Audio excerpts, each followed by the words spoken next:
Hey fellow creative people, welcome to episode 11. So I didn't mean for there to be quite such a gap in between the last episode and this one, but part of that was participating in Paint Week, which was like an online oil painting workshop, was hosted by an artist that I follow on YouTube. His channel is Paint Coach, but I'm back doing this video and have started a new project of making a cross-stitch pattern of a dog. A few of the highlights of participating in Paint Week, and the biggest takeaway is learning what he calls his big shapes method, which is basically really simplifying your initial drawing and block in of colors. So in the case of the apple, there was an initial sketch, which was basically the outline, and then demarcating the light side of the apple from the dark side of the apple. In the case of the landscape, like the trees, was a really simplified outline, didn't show all the different branches and everything like that. Another takeaway for me was working from a very limited palette. We had a blue, a red, a yellow, and a white, and mixed our colors from just those four, and which helps a lot with color mixing. If you go back into an area that you've painted and you need to, on your palette, mix up more of that color, if you've started with, like a dozen or 15, or getting back to that color, you're trying to remember how you did it. And when you're starting with 4, it's very simplified and much easier to do.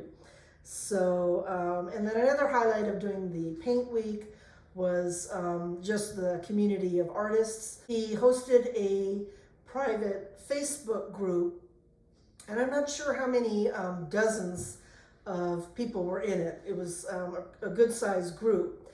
It's really fascinating to see how many different takes there can be on the same subject. It was also a very supportive community with nice comments. So anyway, that was Paint Week, and a very enjoyable time.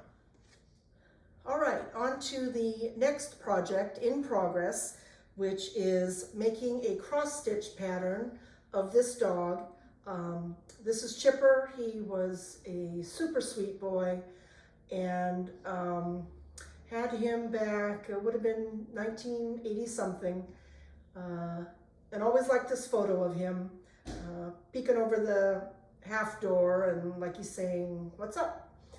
And so the first step, I guess first a disclaimer, is rather than making a pattern like I am doing, I'm sure there is software that you could buy that would take a photo and digitize it, turn that into a cross-stitch pattern.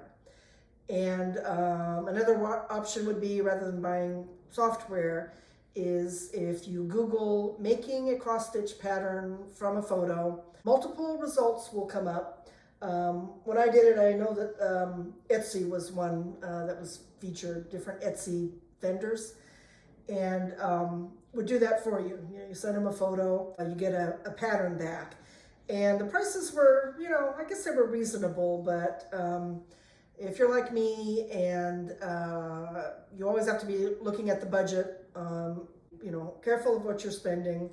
Well, what I'm doing takes some time, but is free. So what I did is took the photograph, took it to the library, enlarged the photo, 400% enlargement, which was the biggest that the copy machine would do. Decided I wanted it even a little bigger than that because I want this to be a pretty detailed pattern. An eye in a really simple pattern might be like 1 or 2 stitches. And I did a pattern that had, I think the eye was like 4 at the most stitches across, and I wanted it I want this one to be even more detailed than that. And so enlarged it to where if I do each stitch, each grid square is 1/8 of an inch. The eye is 5 stitches across, the eye that's larger towards the camera. 5 stitches across, and it's going to be 4 up and down. So that's going to be more detailed. Hope that makes sense. And another disclaimer is there are these plastic grid sheets. The grid is already on them. You just put that over the photo and go from there. I don't know if I still have those. If I do have it, I don't know where it is, so same difference. And so that's another reason that I just drew the grid on this enlargement with a fine tip Sharpie, and that's gonna work fine. And so the next step will be, I've got grid paper, but from here, it will be determining how many different colors I want to use. And in the case of the white, I'm going to have, white for the lighter areas, and then kind of a grayish tan, very slightly, just off-white, for where it starts to be shaded, where his blaze is in shadow here between his eyes. Those are going to be a much darker grayish brown. And same thing for the brown areas. I'll pick at least 4 or 5 minimum different colors, from darker browns up to lighter browns, where the light is hitting his coat.